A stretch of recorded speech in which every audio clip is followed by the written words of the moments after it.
Financial बकवास में आपका स्वागत है। तो अभी तक हमने जाना कि बैंक क्या करती हैं, कितने प्रकार की बैंकें होती हैं और बैंकों के क्या-क्या उत्पाद होते हैं, मतलब इंस्ट्रूमेंट्स होते हैं। तो आज हम पहला इंस्ट्रूमेंट है एक जो साधारणतया लगभग सभी लोगों के पास होता है, वो होता है बचत खाता यानी सेविंग अकाउंट। अ, जिसके अंदर हम लोग अपना पैसा जमा रखते हैं और बचत खाता जो होता है वो बचत के लिए जाना जाता है। पहले इसके ऊपर इंटरेस्ट जो था, इंटरेस्ट का कैलकुलेशन अलग था, गणना अलग थी, अब गणना अलग है। इसमें बहुत सारे छोटी-छोटी चीजें हैं जो आप लोगों को पता होना चाहिए, जो साधारणतया लोगों को पता नहीं होता है। तो आइए हम इस वीडियो में आगे जानेंगे। तो सबसे पहले तो आप बचत खाता समझिए कि बचत खाता क्या होता है। बचत खाता जो है वो एक डिमांड डिपॉजिट है, मतलब कि मांगने पर जमा बैंक को वापस देना होगा। इस हम ग्राहक का और बैंक का कोई कॉन्ट्रैक्ट नहीं है इसके लिए, इसीलिए बैंक जो है आपको कम रेट ऑफ इंटरेस्ट देता है। तो अगर आपने आज अगर 10,000 रुपये जमा किया तो आप आज भी निकाल सकते हैं, 1 महीने बाद भी निकाल सकते हैं, 7 दिन बाद भी निकाल सकते हैं और 1 साल बाद भी निकाल सकते हैं। बैंक आपको ये रकम देने से मना नहीं कर सकता कि नहीं, ये रकम मैं नहीं दूंगा, क्योंकि ये कॉन्ट्रैक्ट नहीं है बैंक और आपके बीच में। वो कॉन्ट्रैक्ट होता है हमारा टर्म डिपॉजिट में। रकम की जमा और निकासी ग्राहक अपने हिसाब से कर सकता है। आप चाहे तो 10 रुपए भी निकाल सकते हैं, आप चाहे तो या मिनिमम विड्रॉल लिमिट होती है, जैसे कि 100 रुपए हुई, और मैक्सिमम भी होती है कि अगर आपने इससे ज्यादा निकाले तो आपको पैन कार्ड देना पड़ेगा, या फिर एक दिन में आप इससे ज्यादा रुपए नहीं निकाल सकते या जमा नहीं कर सकते। लेकिन इसके लिए कुछ अपवाद भी हैं, कुछ रिस्ट्रिक्शंस हैं। जैसे कि आप विड्रॉल जो है यानी निकास, आप जो है एक सेविंग अकाउंट से कुछ नंबर से ज्यादा नहीं कर सकते, कुछ नंबर से ज्यादा आप पैसा निकाल नहीं सकते, कुछ नंबर से ज्यादा आप डिपॉजिट नहीं कर सकते यानी जमा नहीं कर सकते। तो अगर आप एक से ज्यादा बार अगर सेविंग अकाउंट में विड्रॉल या डिपॉजिट करेंगे रोज, तो बैंक आपको मना कर देगा कि नहीं, ये सेविंग अकाउंट में ऐसा संभव नहीं है। तो बचत खाते में निकासी जो है, विड्रॉल जो है, चेक और विड्रॉल फॉर्म से की जा सकती है।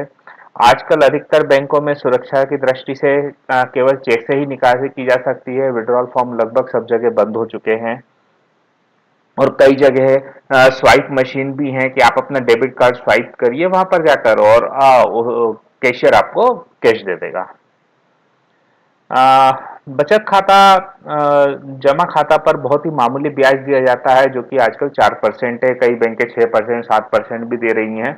लेकिन आप ध्यान रखिए, उसमें एक डिस्क्लेमर होता है नीचे लिखा हुआ कि मिनिमम अमाउंट 75,000 रुपये या 1 लाख रुपए आपको जमा रखना होगा आपके सेविंग बैंक अकाउंट में। तो और निकासी संख्या पर लोग रोक लगाने का एक मुख्य कारण ये है कि बचत जमा खाता जो है उसको व्यापारिक उद्देश्यों से के लिए उपयोग न किया जा सके। तो बचत जमा खाता में व्यक्ति को हर 10 दिन या 15 दिन में ही पैसे निकालने की जरूरत होगी, क्योंकि कोई व्यक्ति निकालेगा तो 10 दिन या 15 दिन के हिसाब से निकालेगा। लेकिन अगर कोई बिजनेस पर्पज से कर रहा है तो उसे रोज ही कई बार ट्रांजेक्शन करने की आवश्यकता महसूस होगी। अगर निकास की संख्या तय निकास संख्या से ज्यादा है, यानी कि मान लीजिए कि साल भर में मेरे बैंक ने बोला है कि आप 60 विड्रॉल कर सकते हैं या 80 विड्रॉल कर सकते हैं। अब मान लीजिए आपने 250 या 300 विड्रॉल कर लिए, तो बैंक आपसे सुविधा शुल्क भी लेगा उसके लिए, क्योंकि बैंक ने एक्सपेक्टेड किया था कि हाँ, आप केवल 60 से 80 विड्रॉल करेंगे। अगर आपने उससे ज्यादा किए तो बैंक पर ट्रांजेक्शन आपसे चार्जेस लेगा। फिर भी बैंक ग्राहक को ज्यादा निकासी करने से रोकता नहीं है, वो आपको रोकेगा नहीं, वो केवल चार्ज ले लेगा आपसे। बचत खाता एक प्रकार से एक अनिश्चित चालू जमा खाता है, मतलब it is like a current account only. तो बचत जमा खाता किन लोगों के द्वारा खोला जा सकता है? तो बचत जमा खाता खोला जा सकता है, पहला भारतीय नागरिक यानी रेसिडेंट एंड नॉन रेसिडेंट, निवासी एंड अनिवासी दोनों, समिति, संघ, न्यास, सभा या अवयस्क, यानी अगर छोटा बच्चा है तो उसका भी आप खोल सकते हो, केवल उनके इसमें उनको गार्जियन वगैरह देना पड़ेगा। और बचत जमा खाता किसी भी व्यापारिक संस्थान या कंपनी द्वारा नहीं खोला जा सकता है। बचत खाता खोलने के लिए जरूरतें जो होती हैं वो होती हैं एड्रेस प्रूफ, 2 फोटो, आयकर, पैन नंबर, और अगर आयकर नहीं है तो फॉर्म 60 या 61, और आजकल आधार कार्ड भी लेने लगे हैं। तो एड्रेस प्रूफ के लिए आप बिजली का bill, telephone bill, gas bill, voter card, driving licence या पासपोर्ट कुछ भी दे सकते हैं, आधार कार्ड भी दे सकते हैं। तो उससे आपका खाता खुल जाएगा। बचत खाते का संचालन किस प्रकार से किया जा सकता है, तो यहाँ पर बहुत सारे तरीके होते हैं। कुछ आपको एक या दो ही पता होंगे, तो मैं आपको पूरा डिटेल में बता देता हूँ। पहला होता है सिंगल। तो सिंगल में केवल जैसे अगर मिस्टर ए का खाता है तो वो केवल वही संचालन कर पाएंगे। दूसरा है ज्वाइंट, मतलब कि Mr A and Mr B का खाता है तो वो दोनों मिलकर ज्वाइंट ऑपरेट कर पाएंगे। मतलब कोई भी ट्रांजेक्शन होगा विड्रॉल का तो दोनों के सिग्नेचर होंगे तभी पैसे निकल पाएंगे, नहीं तो नहीं निकल पाएंगे। लेकिन जमा कोई भी कर सकता है। फिर है जॉइंटली और सर्वाइवर। तो जॉइंटली और सर्वाइवर में क्या होता है कि या तो आप जॉइंटली करोगे या फिर एक तीसरा बंदा जो है, तो उसमें एक कंडीशन होती है कि या तो ये दो लोग जॉइंटली करेंगे, और अगर दोनों में से कोई नहीं है, मतलब कि they are not available, means they are not alive, मतलब कि वो जिंदा नहीं है, तो तीसरा बंदा जो सर्वाइवर है वो ट्रांजेक्शन कर सकता है। एक है आइदर और सर्वाइवर। आइदर और survivor it's like a jointly, but यहाँ पर क्या होता है, दो लोगों के नाम है कि जैसे Mr A and Mrs B. Okay, तो यहाँ पर दोनों में से कोई भी खाता ऑपरेट कर सकता है। लेकिन रिस्पॉन्सिबिलिटी जो है वो आइदर की रहेगी, मतलब कि पहले वाले बंदे की रहेगी। और एक होता है एनी और सर्वाइवर, तो कोई भी कर सकता है या फिर बाद का बचा हुआ। फॉर्मर और सर्वाइवर, तो ये इस टाइप के अलग अलग कंडीशंस हैं। Then joint accounts with special instructions, कि 10-12 लोगों के खाते को ऑपरेट करने वाले की जैसे ट्रस्ट है, समिति है, तो उसमें से कुछ स्पेशल इंस्ट्रक्शंस दे रखे हैं कि 1 लाख रुपए तक विड्रॉल करना है तो 2 लोगों के सिग्नेचर चाहिए, 50,000 तक का विड्रॉल करना है तो एक ही सिग्नेचर से काम चल जाएगा, अगर 2 लाख से 5 लाख है तो 4 सिग्नेचर चाहिए, 5 लाख से 10 लाख है तो 5 या 6 सिग्नेचर चाहिए। तो इस तरीके से स्पेशल इंस्ट्रक्शंस भी होते हैं। और फिर एक है वाया लेटर ऑफ अथॉरिटी और पावर ऑफ अटॉर्नी होल्डर। तो अगर आप कहीं बाहर जा रहे हैं या किसी और को उन्होंने पावर ऑफ अटॉर्नी दे दिया है, तो आप लेटर ऑफ अथॉरिटी या पावर ऑफ अटॉर्नी जमा करके बैंक से सिग्नेचर के पावर ले सकते हैं। माइनर अकाउंट, 18 साल से कम लोगों को माइनर अकाउंट कहा जाता है, तो वो अपने आप विड्रॉल नहीं कर सकते हैं। उसके लिए उनके लिए कुछ विड्रॉल की लिमिट भी है एटीएम कार्ड से, और उनके लिए गार्जियन होना जरूरी है। फिर हम बात करेंगे आगे नामांकन और निष्क्रिय खाते। तो नामांकन जरूरी है आपके लिए कि अगर मान लीजिए कि सिंगल अकाउंट है या आइदर और सर्वाइवर भी है, तब भी आप अगर आप नॉमिनेशन भर देते हैं तो किसी एक खातेदारी की मृत्यु के बाद में पैसा ट्रांसफर करने में परेशानी नहीं होती है। निष्क्रिय खाते मतलब कि अगर आपने 6 महीने 1 साल अगर खाते में संचालन नहीं किया है तो वो निष्क्रिय खाते की श्रेणी में गिने जाते हैं। अब हम देखते हैं कि किस प्रकार के शुल्क बैंक लगाती है, जो रेगुलर शुल्क होते हैं। पहला तो यह है कि स्टेटमेंट या पासबुक फ्री देते हैं, लेकिन अगर आपके पास में खो गई है या आपको और चाहिए तो वो कहलाता है डुप्लीकेट स्टेटमेंट, डुप्लीकेट पासबुक, तो उसके वो अलग से चार्जेस लेंगे। टीडीएस सर्टिफिकेट पहला आपको फ्री दिया जाएगा, लेकिन अगर डुप्लीकेट निकालते हैं तो उसकी फीस लगेगी। उसके बाद में एवरेज मंथली और क्वार्टरली बैलेंस चार्जेस। तो जब भी आप अपना सेविंग अकाउंट खुलवाते हैं तो आप उसमें लिखा हुआ देखेंगे कि 1,000 रुपया एवरेज बैलेंस, तो उसमें सुनिश्चित कर लें कि क्वार्टरली है या मंथली है या 5,000 है या 10,000 है। सब बैंकों के और अकाउंट टाइप के अलग अलग एवरेज बैलेंस होते हैं।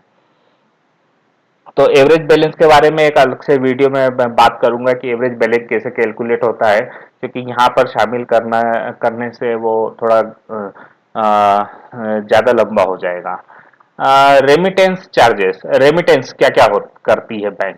तो रेमिटेंस में बैंक आपको डिमांड ड्राफ्ट देती है, पे ऑर्डर इशू करती है, रिवैलिडेट करती है, कैंसिल करती है। तो इंडियन रुपी में भी करती है और फॉरेन करेंसी में भी करती है। देन एनईएफटी और आरटीजीएस करती है।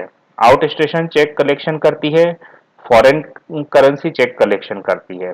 Cash withdrawal at non home location, मतलब कि आपका खाता मान लीजिए कि दिल्ली में हो और अगर आप पैसा मुंबई से निकालना चाहते हो तो वो भी आप निकाल सकते हैं। Check return, debit card issue, renewal, तो इन सब पे चार्जेस लगते हैं। यहाँ पर कोई भी सुविधा फ्री नहीं है। ये सब सुविधाएं जो है शुल्क के साथ उपलब्ध है बैंकों में। तो cash withdrawal, balance inquiry for ATM, cash withdrawal at international ATM.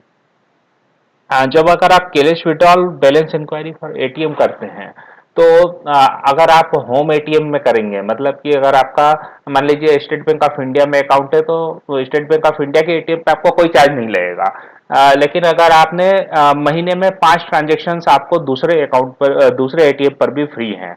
लेकिन अगर आपने उससे ज्यादा ट्रांजेक्शन किए तो फिर आपको पर विड्रॉल या फिर पर इंक्वायरी आपको चार्जेस लगेंगे। Then transactions declined at other bank ATM due to insufficient balance. मान लीजिए आपके अकाउंट में 1,000 रुपये और आपने आपका कार्ड एसबीआई का है और आपने एचडीएफसी बैंक में जाके विड्रॉल करने की कोशिश करी 2,000 रुपया, तो वो डिक्लाइन हो गया क्योंकि इनसफिशिएंट फंड है, तो उसके भी आपको चार्जेस लगेंगे। देन बैंक के कुछ सुविधाएं भी देती हैं, कैश पिकअप डिलीवरी, उसके भी चार्जेस हैं। इंस्ट्रूमेंट पिकअप डिलीवरी, यानी कि आपको चेक अगर लगवाना है या फिर डिमांड ड्राफ्ट आपने बुलवाया है बना के ऑनलाइन बैंकिंग से, उसके भी चार्जेस हैं। Standing instruction, setup, execution, amendment, failure, यानी कि मान लीजिए आपने रिकरिंग डिपॉजिट में खुलवाई है और अगर आप स्टैंडिंग इंस्ट्रक्शन देना चाहते हैं तो देना फ्री है। एक बार का सेटअप फ्री कर देती है बैंक, लेकिन उसके बाद में अगर आप अमेंडमेंट करते हैं कुछ उसके अंदर तो फिर उसके चार्जेस लगते हैं। और ये स्टैंडिंग इंस्ट्रक्शन कई प्रकार के होते हैं, केवल रिकरिंग डिपॉजिट के ही नहीं होते, कई प्रकार के स्टैंडिंग इंस्ट्रक्शंस होते हैं। कि अगर आपके 2 सेविंग अकाउंट है, अगर आपने बोला कि ये इस अकाउंट में अगर 1 लाख रुपए से ज्यादा बैलेंस हो जाए तो 1 लाख रुपए का से ज्यादा का बैलेंस पूरा दूसरे खाते में ट्रांसफर कर दो, तो वो भी एक स्टैंडिंग इंस्ट्रक्शन है, तो उस दशा में चार्जेस लगते हैं। Previous year balance and interest statement, यानी पिछले साल का जो पूरा बैलेंस और उसका इंटरेस्ट स्टेटमेंट का चार्जेस लगते हैं। Signature verification certificate, photo attestation, address confirmation, replacement of debit card, stop payment for cheque, single range of cheques, account closure charges, TOD charges, cheque purchase charges, record retrieval charges और inoperative account charges, तो सभी प्रकार के charge bank लेती है। उम्मीद है आपको मैं जानकारी ज़्यादा से ज़्यादा सेविंग बैंक अकाउंट के बारे में जानकारी दे पाया हूँ। और अगर आपको और भी कोई जानकारी चाहिए इससे संबंधित या कुछ समझ में नहीं आया हो तो आप कमेंट कर सकते हैं, मैं उसका जवाब दे दूंगा आपको। और इसी तरीके की लर्निंग के लिए आप हमारे चैनल को सब्सक्राइब करिए, नीचे सब्सक्राइब बटन दे रखा है। और हमारी वेबसाइट है वित्तगुरु.com, आप वहाँ पर भी विजिट कर सकते हैं। धन्यवाद।